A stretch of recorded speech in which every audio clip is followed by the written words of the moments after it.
Meus irmãos, vamos fazer a leitura da nossa lição. Eu vou fazer sozinho. Eu vou ler sozinho. Nós temos o costume, de ler, compartilhando com os irmãos, textuário, eu leio, verdade aplicada, os irmãos, mas nós estamos um número bem reduzido aqui, mas eu vou ler e os irmãos vão acompanhar aqui, e aí também, vocês que estão atentos. A lição é a de número 5, e nós iremos falar sobre a graça de Deus. Quem nunca ouviu falar sobre a graça de Deus, Mas hoje nós iremos estudar de uma maneira bem minuciosa sobre esse importante atributo de Deus. E que ele compartilha, é um atributo compartilhável. O textuário diz assim: porque pela graça sois salvos, por meio da fé, isto não vem de vós, é dom de Deus. A referência é Efésios 2, verso 8. Verdade aplicada. A graça de Deus é a benevolência imerecida que Ele exibe ao nos salvar e capacitar a viver para Ele. Louvado seja o nome do Senhor. Os objetivos da lição são 3. O primeiro, ensinar acerca da graça salvadora de Deus. Explicar que a graça é dada a quem crê em Jesus.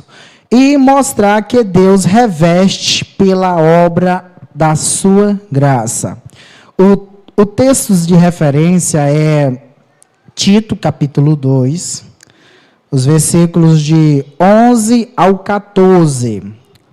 Diz assim: porque a graça de Deus se há manifestado, trazendo salvação a todos os homens, ensinando-nos que, renunciando à impiedade e à concupiscência mundanas, vivamos neste presente século sóbria e justa e piamente, aguardando a bem-aventurada esperança e o aparecimento da glória do grande Deus e nosso Senhor Jesus Cristo, o qual se deu a si mesmo por nós, para nos remir de toda iniquidade e purificar para si um povo seu especial, zeloso de boas obras.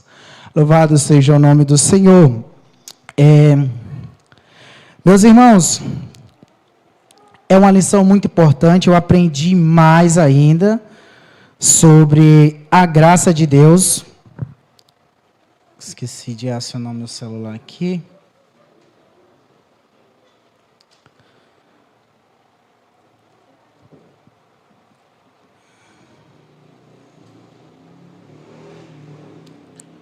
Os irmãos estão chegando aqui.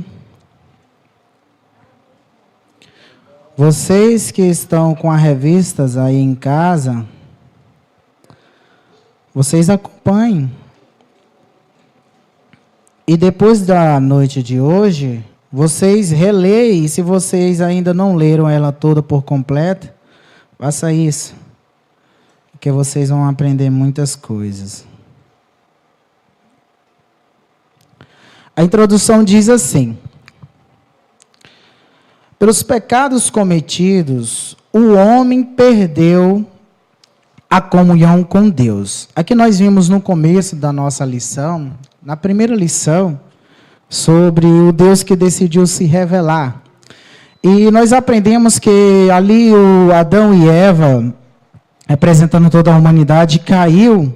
E Deus disse que no dia que eles caíssem, desobedecessem, ou seja, cair, eles morreriam.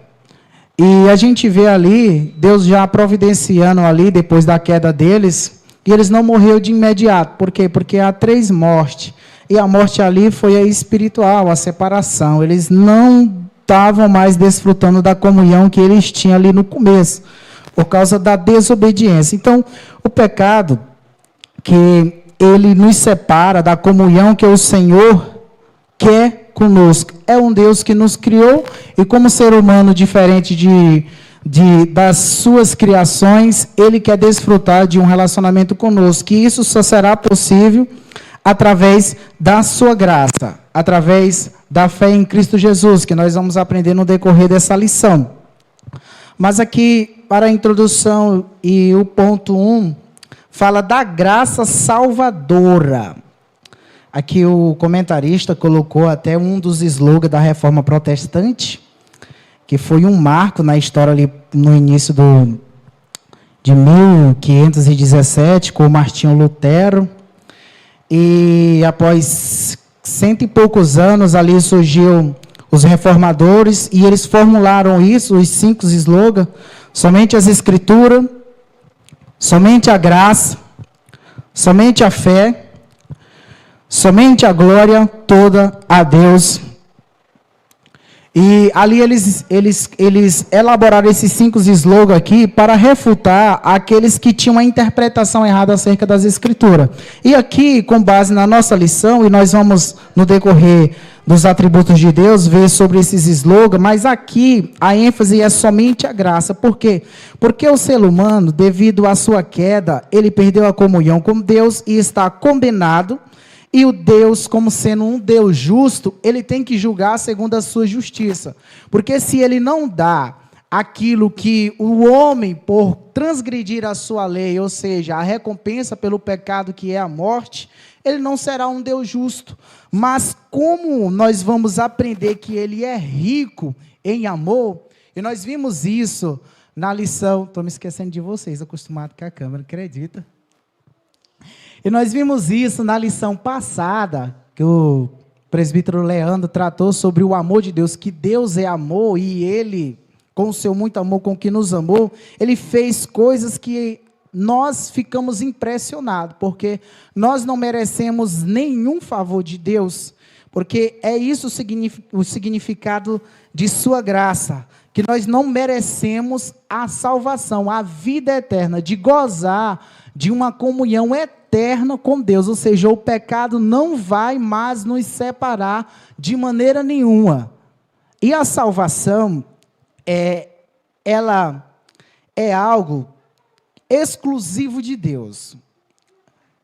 O contexto aqui de nossa lição, porque pela graça nós somos salvos para a vida eterna, mas essa mesma graça nós vamos aprender que ela vai operar não só a salvação para a vida eterna, mas muitas coisas. Nós lemos aqui nos textos de referência, que a graça de Deus, falando aqui da pessoa de Jesus Cristo, que sempre existiu, e ele se manifestou para dar a oportunidade que o homem perdeu lá no Éden, de viver eternamente. E ele se manifestou, ou seja, ele morreu na cruz do Calvário. E nós podemos agora ter uma vida eterna. Só que não para aí. A manifestação e a certeza que nós temos essa vida eterna, ela é demonstrada através das atitudes. E a graça, ela vai nos convencer a viver de maneira que agrada a Deus.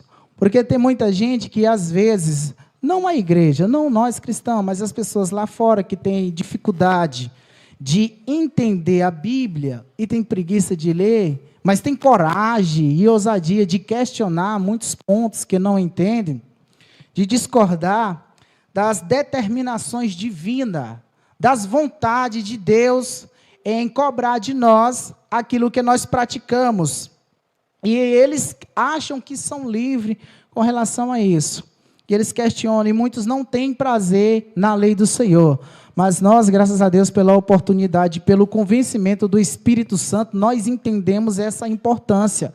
E nós não cumprimos ou nos esforçamos, através do Espírito Santo, para fazer a vontade de Deus, não porque que Deus quer e ponto final, mas porque nós entendemos que esse é o melhor caminho para a nossa vida, a vontade de Deus.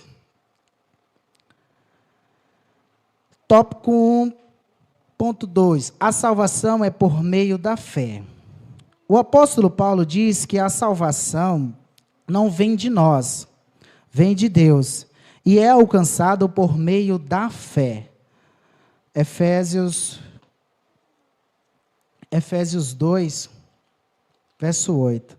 É por meio da fé. Isso aqui é muito importante. Irmãos, antes dele chegar a esse ponto, primeiro ele vai mostrar que antes de Deus se manifestar a nós, com os privilégios. Lembra ali no capítulo 1 de Efésios, que ele nos elegeu, nos escolheu em Cristo Jesus, nos predestinou para sermos filhos de doação, e nos abençoou com todas as bênçãos espirituais, no mundo espiritual, nas regiões celestiais.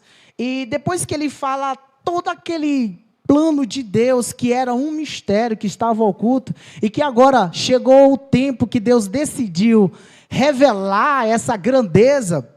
E aí no capítulo 2, ele vai começar. E Deus nos deu vida na carta dele para a igreja. A igreja entendia esse mistério, mas ele lembra de onde era que nós éramos. E ele nos deu vida estando nós mortos em ofensas e pecado, pelo seu muito amor com que nos amou. E ele vai dizer que nós, antes de conhecermos a Deus, nós andávamos segundo a nossa vontade, fazendo a vontade da carne, de acordo com o sistema mudando, e éramos escravos do inimigo, do príncipe da potestade do ar. E depois, mais lá na frente, ele vai dizer, mas Deus, ele é muito rico, mas muito rico mesmo em amor. E ele decidiu manifestar esse amor porque ele quis, porque ele é o amor em pessoa. E decidiu nos salvar de graça. Ou seja, nos dar a salvação, um presente dado sem cobrar nada. Sem cobrar nada. E agora nós estamos aqui. Mas nós nos esforçamos para agradar a Deus? Nos esforçamos. Então tem um esforço nosso aí? Tem um esforço nosso, mas não para contribuir com a salvação. Porque esse esforço é o Espírito Santo. Tudo foi ele. O Espírito que é santo, ele nos convenceu que nós estávamos errados através da pregação da palavra. E a salvação, ela é obtida através da fé. E nós aprendemos aqui no domingo sobre fé, o escudo da fé. Eu achei muito bom aquela mensagem, falou comigo poderosamente. E ele vai falar aqui a importância de obter a salvação, que é pela fé. E isso também não vem de nós, porque fé, ela está relacionada àquilo em crer, né? Em confiar. Deus revelou o meio de ser salvo, é por meio de Jesus Cristo, e aqueles que confiar que a obra de Cristo na cruz do Calvário é o suficiente para nos ligar a Deus e termos a vida eterna. Amém. E isso aqui é muito importante para que nós não venhamos pensar que nós somos alguma coisa. Nós venhamos dar toda a glória somente a Deus. Porque tudo que nós somos hoje, com relação à nossa vida, se nós mudamos, nós temos os princípios morais, gostamos das coisas certas, foi porque Ele trabalhou em nós. Ele vai falar ali no capítulo 2 de Efésios, ali antes sem Deus e depois com Deus. No verso 3, 1.3 diz, a salvação não vem das obras. Eu falei um pouco aqui, mas eu vou dar um pouco mais de ênfase.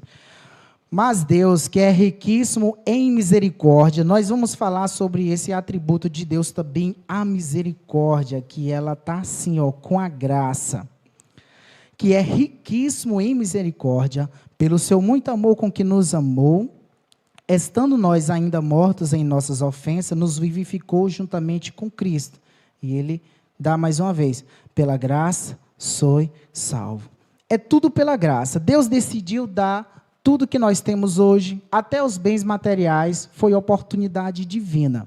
Agora, algumas pessoas, devido à pandemia, morreram, inclusive pessoas salvas em Cristo Jesus. E se nós estamos hoje aqui, não é porque nós estamos bem mais comportados do que ela, mas é que Deus quis preservar. E muitas das vezes a gente não consegue entender esse propósito, e isso vem gerar uma tristeza em nós, inconformado, e alguns chegam até questionar a Deus.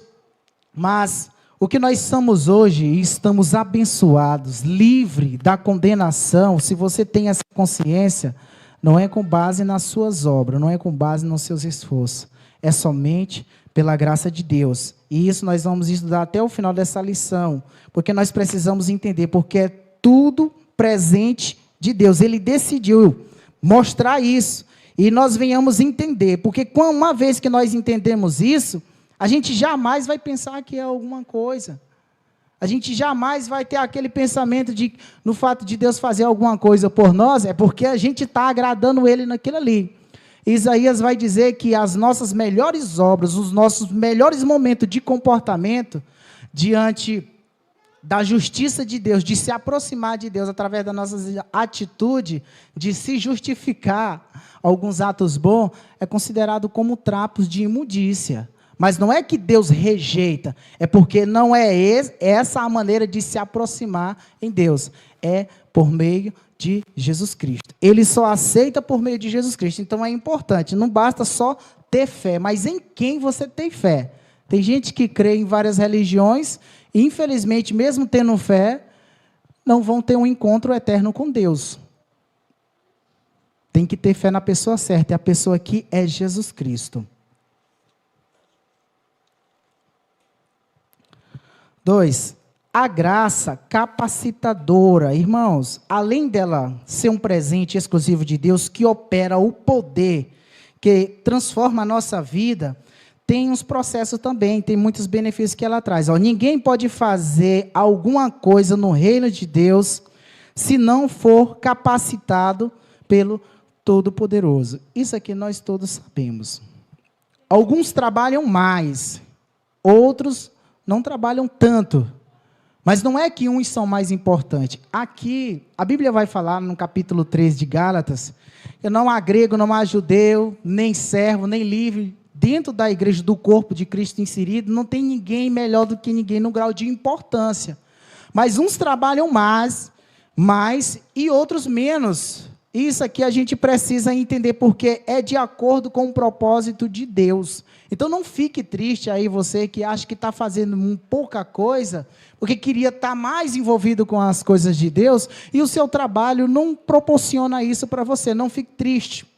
Você pode ser uma bênção de Deus lá no seu serviço também. Então assim, com relação a esse ponto, que é Deus que nos capacita, essa graça, Ele nos capacita, não olhando para nossas obras, mas mesmo sendo falho, Ele nos decide trabalhar em nós, para produzir para o reino dEle.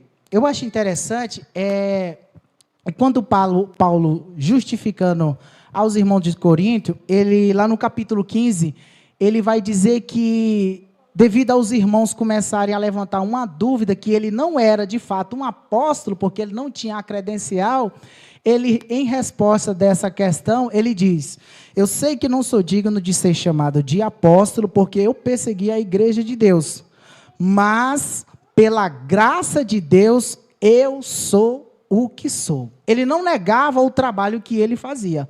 E era uma coisa que ele não gostava de declarar, de mostrar, de expor todo aquele trabalho que ele tinha no reino, para que as pessoas não pensem que ele estava se vangloriando. Mas aqui ele é obrigado a dizer. Aí ele vai dizer: pela graça de Deus eu sou o que sou. E ele vai dizer: que ele trabalhou mais do que todos os apóstolos, fez um trabalho mais do que os 12. E aí ele diz: todavia não eu, mas a graça de Deus que opera em mim, que essa graça não foi em vão. Ele deixou, ele se abriu, ele se doou, ele estava disposto a fazer o que for necessário para que o reino ganhasse. Ele deixou a graça trabalhar. Então, enquanto nós estivermos aqui, nós cremos que estamos salvos pela fé em Deus, mas essa graça ela está trabalhando em nós, melhorando nós dia após dia. Não há ninguém capacitado o suficiente ao ponto de, pronto, eu já aprendi de tudo, eu já cheguei aonde Deus queria que eu chegasse, pronto. Não, sempre tem coisas para melhorar na nossa vida. Louvado seja o nome do Senhor. Os irmãos estão conseguindo entender pelo menos alguma coisa? Glória a Deus, irmãos. Isso me alegra demais, porque eu vou falar para vocês. Não é fácil falar disso, não. Tem um primo meu que falou assim para mim, porque eu pensei que falar de Deus para as pessoas era mais fácil. Irmãos, falar dos atributos do Senhor. Imagine se você for falar aqui. Hoje eu vim aqui falar do pastor Jerônimo. E se você falar aquilo que talvez não é o que ele é, será que ele vai ficar chateado? Então, você vê aqui a responsabilidade de Deus, né? De falar sobre ele. A graça de Deus capacita para viver uma vida cristã. Irmãos, nós devemos entender que a salvação, ela nos livra da condenação do pecado. Mas também, essa mesma graça que operou, ela opera também para nos livrar do poder do pecado. O pecado que antes nos dominava, agora não vai dominar, porque essa graça de Deus, ela está no processo, ela está operando dentro de nós para que nós vivamos e buscamos sempre melhorar. Esse é o processo da santificação. Porque tem muita gente que fica apavorado, que quando erra, e aí eles não se conseguem mais se perdoar. É por isso que Paulo vai falar, nós aprendemos aqui no domingo, sobre o escudo da fé. Nos revestir do escudo da fé, para fazer o quê? Para apagar os dardos inflamáveis do maligno. As flechas, a seta na consciência. Você errou, você está na igreja, mas você errou. Você pega o microfone para cantar ou para pregar. Você fala de Deus no seu trabalho, na igreja, e aquele negócio ali. E a fé é a confiança, porque tem promessas aqui, como uma delas, que nenhuma condenação há para aqueles que estão em Cristo Jesus. Nós cremos que nós estamos em Cristo Jesus, mas nós estamos sujeitos a cair, a falhar em algum momento. Mas a graça, ela vai continuar trabalhando no nosso coração, até Deus nos manifestar a salvação de uma vez por todas, a salvação completa. Ele vai nos livrar da presença do pecado para sempre. Aí nada mais vai nos separar do amor de Cristo, porque hoje o que nos separa é o alvo que nós erramos, o alvo que Deus estabelece para nós, e às vezes a gente acaba acertando o outro que não é para acertar.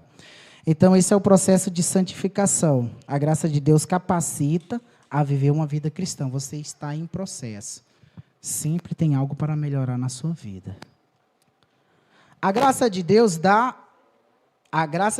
suficiência para todas as necessidades humanas. Paulo orou 3 vezes. Irmãos, isso aqui é muito interessante. Paulo, né? O que mais escreveu metade do Novo Testamento. Ele escreveu 13 epístolas, meus irmãos. E vai falar aqui, Paulo orou 3 vezes ao Senhor para que afastasse dele um espinho na carne, algo que o incomodava. Eu não sei se era físico, se era no espírito, mas ele orou.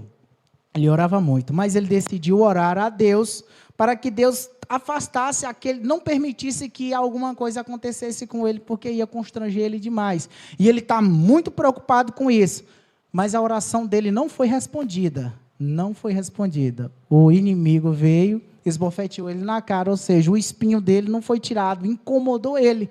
E aí ele fica preocupado com relação àquilo ali, e aí ele ouve a voz de Deus dizendo, Paulo, a minha graça te basta. E depois que ele entendeu, porque é tudo que Deus faz, não é com relação em alguns momentos que ele não acertou, porque naquele momento ali ele não acertou o apóstolo Paulo, e o inimigo veio acusar, e isso incomodava ele demais, e ele não queria que Deus o permitisse que aquele momento acontecesse. E aí Deus lembra ele que aquilo que talvez ele esqueceu. Paulo, a minha graça te basta. Por quê? Porque o meu poder se aperfeiçoa, processo, na tua fraqueza. Ele estava fraco. Paulo estava fraco naquele momento. E aí foi o momento que ele reconheceu a fragilidade. E quando ele reconheceu que ele não era capaz de algo e de não suportar algo, aí foi aonde Deus se manifestou, trabalhando na vida dele e transformando. Porque a questão de muita gente não ser transformado é porque, às vezes, as pessoas acham que a força vem dela mesmo. E se a gente não reconhecer as nossas limitações, fica até difícil, não impedindo Deus, mas fica difícil do Espírito Santo ter a liberdade de trabalhar no nosso coração, porque se ele trabalha, e aí a gente consegue, e aí vai se vangloriar pensando que é nós mesmos, que é a nossa força. Não, então a graça de Deus trabalhou na fraqueza de Paulo e trabalha também na nossa fraqueza, nos capacitando dia após dia. Não desista, meu irmão, não desista. Reconheça que errou, levante-se, se conserte, e a graça de Deus vai superabundar mais ainda. A graça de Deus e o livre-arbítrio. Irmãos, isso aqui é muito interessante, isso é muito bom. Eu sei que nós somos daqueles que cremos nesse livre-arbítrio. A graça se manifesta a todos. Foi o que nós lemos aqui no texto áureo. Porque a graça de Deus se manifestou, trazendo salvação a todos os homens. Salvação aqui é livre da condenação futura que Deus, que eu falei no começo, e às vezes as pessoas não concordam, mas Deus que é amor vai julgar o homem, condenar o homem no inferno. Irmãos, você consegue imaginar um juiz que a lei manda ele julgar segundo a justiça, e aí chega um criminoso ali, e aí o juiz olha, mas eu estou com tanta pena de você. Não, eu não vou julgar você, não. Um criminoso mesmo, cometeu um estupro e depois um homicídio. E aí você olha aquele juiz perdoando aquele criminoso. Qual é o seu pensamento, irmãos? Esse juiz é mais corrupto do que esse criminoso. Porque esse juiz não foi justo, segundo a lei. Não fez conforme a lei. Deus, ele é justo. Ele tem que julgar segundo a sua lei. Mas a graça de Deus, ela se manifesta nos livrando desse terrível julgamento. E essa salvação, esse grande livramento, ele está disponível para todos. Veja João 3,16. Porque Deus amou o mundo de tal maneira que não dá para mensurar, não é isso que o Senhor falou naquele dia, não dá para imaginar, de tal maneira que deu o seu Filho unigênito, ou seja, o seu Filho que estava lá com ele, se manifestou, que é o que nós acabamos de ler, para que todo mundo? Não, todo aquele que nele crê, que confiar nele, nas promessas que estão aqui na Bíblia, não pereça, não seja condenado pela justiça de Deus, mas tenha a vida eterna. Essa graça é manifestada toda, só que nós podemos rejeitar. Tem muita gente rejeitando. Dos 12, Jesus nos chama os 12, mas não teve um que não quis ter uma comunhão íntima com Deus, com Jesus. E Jesus insistia, e no dia que ele foi trair Jesus com um beijo, Jesus ainda chama, amigo, a quem vieste? E eu corrijo os meus amigos lá no trabalho, dizendo que não existe amizade. Existe sim. Ele, não existe amigos, existe colegas, conhecido, existe. Judas não foi amigo de Jesus, mas não significa que Jesus deixou de ser amigo de Judas só porque Judas não era o seu amigo. Jesus tratou Judas muito bem. Então, a amizade, sim, ela existe, é algo bíblico. Então, Judas, ele decidiu seguir a sua própria vontade. Ele não reconheceu a graça, a oportunidade que Deus estava dando para eles. O livramento que Deus estava dando para eles. O livramento que eles queriam ali, que Judas queria, e um outro grupo que não reconheceram Jesus como enviado de Deus para salvar, era que Deus colocasse a nação deles como potência mundial. Essa era a visão deles. E como o propósito de Deus não agradou a eles, ele decidiu, não, isso daí eu não quero. Não é tão importante. Então, nós temos a oportunidade, sim, de escolher se servimos a Deus ou não. E isso até Josué, ele adverte os seus liderados. Escolhei a quem servais, se é o Senhor ou se é os falsos deuses do pai de vocês. E ele fala lá com toda a firmeza, eu e a minha casa, porém, serviremos ao Senhor. Então, há uma escolha. Toda liberdade será cobrada. Irmãos, isso aqui resume muito bem na carta de Judas. Eu vou ler bem aqui alguns versículos e já vou pular para outra lição, porque vai explicar muito bem o que ele está querendo dizer bem aqui. Toda liberdade será cobrada. Carta de Judas, que antecede o Apocalipse. 5 versículos apenas, se eu não me engano. E nós já estamos caminhando para a conclusão. É muito rápido, né, irmãos? Ok. Começa aqui. Ok. Prestai-vos atenção. Amados, procurando eu escrever-vos com toda a diligência com toda a diligência acerca da salvação comum, tive por necessidade escrever-vos e exortar-vos a batalhar pela fé que uma vez foi dada aos santos. Porque se introduziram alguns que já antes estavam escritos para este mesmo juízo, homens ímpios que pervertem em dissolução a graça de Deus e negam o Deus, o único dominador e Senhor nosso, Jesus Cristo. Mas quero lembrar-vos, é aqui que eu quero chegar, mas quero lembrar-vos como a quem já uma vez soube disto, que, havendo o Senhor salvo um povo, tirando da terra do Egito, destruiu depois os que não creram. Então, o que Judas está tratando aqui é daquelas pessoas que entraram no meio da igreja de Deus santificada e entraram falsos mestres e eles estavam colocando práticas erradas. Eles estavam na libertinagem. Ou seja, a salvação é pela graça. Deus nos salva, Deus não leva em conta nossas obras para a salvação. Foi o que nós acabamos aqui. Então nós temos liberdade de fazermos o que quiser. E Judas está advertindo essas pessoas que têm esse pensamento, já que a salvação é pela graça, Deus não leva em conta nossas obras para nos salvar. Mas as obras, ela reflete a vida de quem é salvo.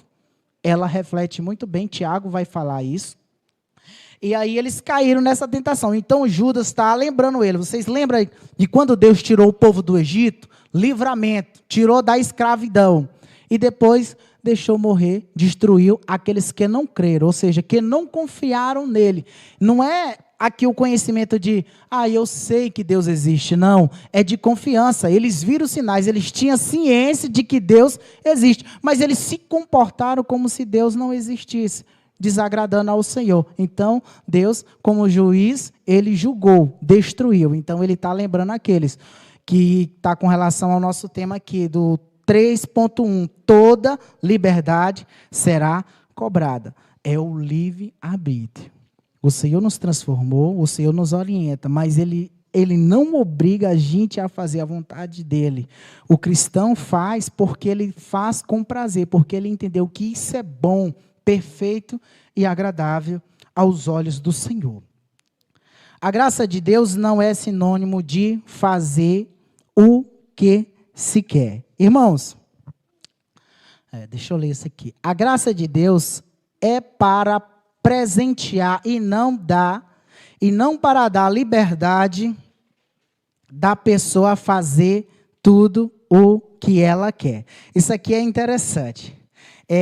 Isso aqui eu vou fazer um paralelo do que Paulo falou aqui no começo, que o homem, ele é salvo por meio da fé em Jesus Cristo. Ele obtém a salvação somente através da fé, nada das obras. Deus não leva em conta as obras, Deus salva de graça, é a graça manifestada. E aí, na igreja lá de Tiago, tinha um grupo que tinha essa mentalidade: se Deus nos salva sem as nossas obras, então a gente pode tomar a decisão e fazer o que quiser. Os pessoal daquela cultura tinham um comportamento errado. Eles diziam que criam em Deus, mas não viviam. Eles viviam como se Deus não existisse. E aí Tiago começa a notar: vocês creem em Deus, nós cremos em Deus. Mas as obras mostravam que eles não eram pessoas que criam em Deus, que acreditavam. E aí Tiago vai advertir: não, crê desse jeito de vocês, até os demônios crê que abala. Então Tiago, ele traz para nós aqui que aquela pessoa que foi salva, que a graça se manifestou nela, é demonstrada através das obras, reflete aquilo que Deus operou na vida delas. Amém? Glória a Deus. O último diz assim: é preciso permanecer na graça de Deus. Irmãos, nós estamos ainda dentro do tópico do livre-arbítrio, de escolher se nós queremos servir ao Senhor e não. O Senhor mostra para a gente que Ele é real, que Ele é verdadeiro e que Ele vai julgar todo aquele que se rebelar contra Ele. Mas Ele está dando uma oportunidade para nós. Todo mundo tem perfeito conhecimento disso. Mas é preciso permanecer na graça de Deus, porque se nós não permanecermos, irmãos, se esforçando, e por mais que você se esforça, orando muito, em todo tempo, com toda a oração e súplica, jejuando e tendo bons resultados, Deus trabalhando na sua vida, esse esforço não vem de você, é o Espírito Santo trabalhando. Ele já trabalhou e convenceu você que o caminho é este, é o caminho de Deus. Amém? Graças a Deus. Eu quero agradecer a Deus por essa oportunidade, meus irmãos. Que bom, veio um número muito bom aqui. Poderia vir mais. E a gente sabe que a pandemia não possibilita a todos de estar aqui presente, né? Mas eu quero agradecer vocês que vieram aqui ouvir, tiveram paciência, né? Trabalharam cansados, mas vieram aqui aprender mais sobre Deus. E Deus tem ainda muitas coisas a nos ensinar no decorrer desse trimestre acerca da sua vontade soberana. Deus abençoe em Cristo Jesus. E eu quero passar agora para o pastor Jerônimo, pastor desta congregação.